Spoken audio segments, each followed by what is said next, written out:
ഫീഫോർ craft and കുക്കിങ്ങിൻ്റെ പുതിയൊരു വീഡിയോയിലേക്ക് എല്ലാവർക്കും സ്വാഗതം. ഹെൽത്തിയായ ടേസ്റ്റിയായ ഓട്സ് വെജിറ്റബിൾ സൂപ്പിൻ്റെ റെസിപ്പിയുമായിട്ടാണ് ഞാനിന്നോട് വന്നിട്ടുള്ളത്. നിങ്ങൾ ആദ്യമായാണ് ഈ ചാനൽ കാണുന്നതെങ്കിൽ സബ്സ്ക്രൈബ് ചെയ്യുക, തൊട്ടടുത്തുള്ള ബെല്ലൈക്കൺ കൂടി ഒന്ന് എനേബിൾ ചെയ്യുക. ഇനി നമുക്ക് വീഡിയോയിലേക്ക് കിടക്കാം. ഓട്സ് സൂപ്പ് ഉണ്ടാക്കാനായിട്ട് ഞാനിവിടെ ഒരു 100 ഗ്രാം ഓട്സ് എടുത്തിട്ടുണ്ട്. ഞാനിവിടെ കോർക്കറിൻ്റെ ഓട്സാണ് എടുത്തിട്ടുള്ളത്. നമുക്ക് ഇഷ്ടമുള്ള ഓട്സ് എടുക്കാം. ആദ്യം തന്നെ നമുക്ക് ഈ ഓട്സ് ഒന്ന് ഫ്രൈ ചെയ്തെടുക്കാം. ഇപ്പം നമ്മളിവിടെ ഓയിലൊന്നും ചേർക്കുന്നില്ല, ജസ്റ്റ് ഓട്സ് ഒന്ന് ഫ്രൈ ചെയ്ത്.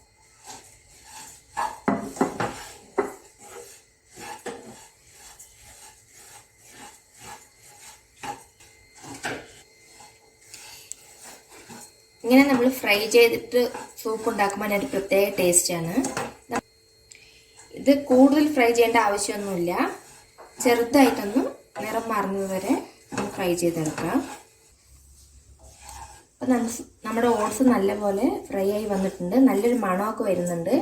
ഈ സമയത്ത് നമുക്കിത് ഒരു പാത്രത്തിലേക്ക് മാറ്റാം.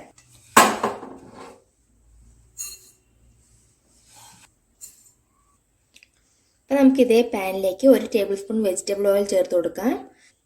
നമുക്ക് ഇഷ്ടമുള്ള ഓയിൽ എടുക്കാം. അപ്പം നമ്മുടെ ഓയിൽ നല്ലതുപോലെ ചൂടായി വന്നിട്ടുണ്ട്. ഈ സമയത്ത് നമുക്കിതിലേക്ക് ഇഞ്ചിയും വെളുത്തുള്ളിയും ചേർത്ത് കൊടുക്കാം. ഞാനിവിടെ ഇഞ്ചിയും വെളുത്തുള്ളിയൊക്കെ പൊടിയായി അരിഞ്ഞിട്ടാണ് എടുത്തിട്ടുള്ളത്. 1 ടേബിൾ സ്പൂൺ ഇഞ്ചി അരിഞ്ഞതും 1 ടേബിൾ സ്പൂൺ വെളുത്തുള്ളി അരിഞ്ഞതും എടുത്തിട്ടുണ്ട്. ഇത് നമുക്ക് എണ്ണയിലേക്ക് ചേർത്ത് നല്ലതുപോലെ ഒന്ന് ഫ്രൈ ചെയ്തെടുക്കാം. നമുക്ക് ഇഞ്ചിയുടെയും വെളുത്തുള്ളിയുടെയും പച്ചമുളക് നല്ലപോലെ മാറി വരുന്നത് വരെ ഒന്ന് വഴറ്റിയെടുക്കാം. നമ്മുടെ ഇഞ്ചിയും വെളുത്തുള്ളിയൊക്കെ കുക്കായി വന്നിട്ടുണ്ട്. ഇനി നമുക്ക് ഇതിലേക്ക് വെജിറ്റബിൾസ് ചേർത്ത് കൊടുക്കാം. ഇതൊരു ഹെൽത്ത് റെസിപ്പി ആയതുകൊണ്ട് നമുക്ക് ഇതിലേക്ക് കൂടുതൽ വെജിറ്റബിൾസ് ചേർക്കാം. നമുക്ക് ഇഷ്ടമുള്ള വെജിറ്റബിൾസ് ചേർത്ത് കൊടുക്കാം. ഞാൻ ഇന്നിവിടെ ചേർക്കുന്നത് carrot, green peas, beans, capsicum. ഇനി നമുക്ക് ഈ വെജിറ്റബിൾസ് ഈ എണ്ണയിൽ തന്നെ ഇട്ട് നല്ലതുപോലെ ഒന്ന് ഫ്രൈ ചെയ്തെടുക്കാം.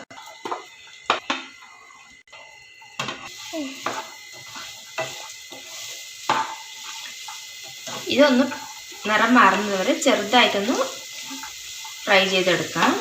ഇനിയിപ്പോൾ നമുക്ക് എണ്ണയൊന്നും തീരെ ആവശ്യമില്ല എന്നുണ്ടെങ്കിൽ ഇതെല്ലാം ജസ്റ്റ് ഒന്ന് വേവിച്ചെടുത്താൽ മതിയാവും. നമ്മളിങ്ങനെ എണ്ണയിൽ കുക്ക് ചെയ്തെടുക്കുമ്പോൾ അതിനൊരു ടേസ്റ്റാണ്. അപ്പം നമ്മുടെ വെജിറ്റബിൾസ് ഒക്കെ ഒന്ന് വാടി വന്നിട്ടുണ്ട്. ഈ സമയത്ത് നമുക്കിതിലേക്ക് നേരത്തെ ഫ്രൈ ചെയ്ത് വെച്ചിരിക്കുന്ന ഓട്സ് ചേർത്ത് കൊടുക്കാം. ഓട്സ് നമ്മുടെ ഈ വെജിറ്റബിൾസിലേക്ക് നല്ലതുപോലെ ഒന്ന് ഇളക്കി യോജിപ്പിക്കാം. ഇനി നമുക്കിതിലേക്ക് ആവശ്യത്തിനുള്ള വെള്ളം ചേർത്ത് കൊടുക്കാം. ഞാനിവിടെ ഒരു 3 ഗ്ലാസ് വെള്ളം ചേർത്ത് കൊടുക്കുന്നുണ്ട്.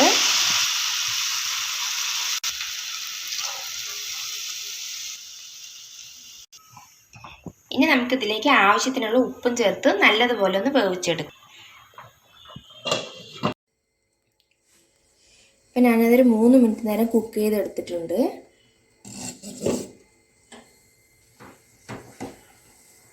നമ്മുടെ വെജിറ്റബിൾസ് ഒക്കെ ഒന്ന് വെന്ത് വന്നിട്ടുണ്ട്. ഈ സമയത്ത് നമുക്ക് വെള്ളം കുറവാണെന്ന് തോന്നുകയാണെങ്കിൽ കുറച്ചുകൂടി ചേർത്ത് കൊടുക്കാം. നമ്മൾ ഓട്സിൻ്റെ റെസിപ്പിയൊക്കെ ഉണ്ടാക്കുമ്പോൾ പെട്ടെന്ന് തന്നെ വെള്ളം കുറയാൻ സാധ്യതയുണ്ട്. അപ്പം ഞാനിതിലേക്ക് കുറച്ച് ചൂടുവെള്ളം കൂടി ചേർത്ത് കൊടുക്കുന്നുണ്ട്. ഇനി നമുക്കിതൊന്നുകൂടി തിളപ്പിച്ചെടുക്കാം. അപ്പം നമ്മുടെ സൂപ്പ് നല്ലതുപോലെ തിളച്ച് വന്നിട്ടുണ്ട്. ഈ ഒരു കൺസിസ്റ്റൻസിയിലാണ് നമ്മൾ സൂപ്പ് റെഡിയാക്കി എടുക്കേണ്ടത്.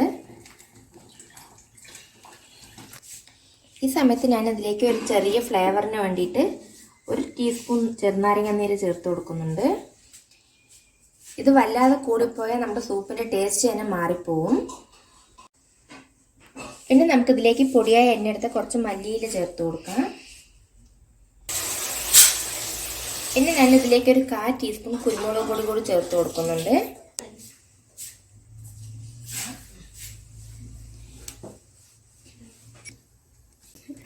ഇപ്പം നമ്മുടെ സൂപ്പ് റെഡിയായി വന്നിട്ടുണ്ട്.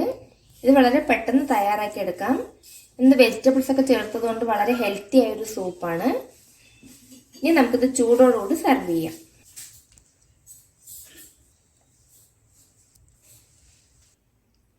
അപ്പം നമ്മുടെ ഓട്സ് വെജിറ്റബിൾ സൂപ്പ് റെഡിയായി വന്നിട്ടുണ്ട്. എല്ലാവരും ഇതൊന്ന് ട്രൈ ചെയ്ത് നോക്കണം. ഇഷ്ടമായാൽ ലൈക്ക് ചെയ്യുക, ഷെയർ ചെയ്യുക, സബ്സ്ക്രൈബ് ചെയ്യുക. താങ്ക്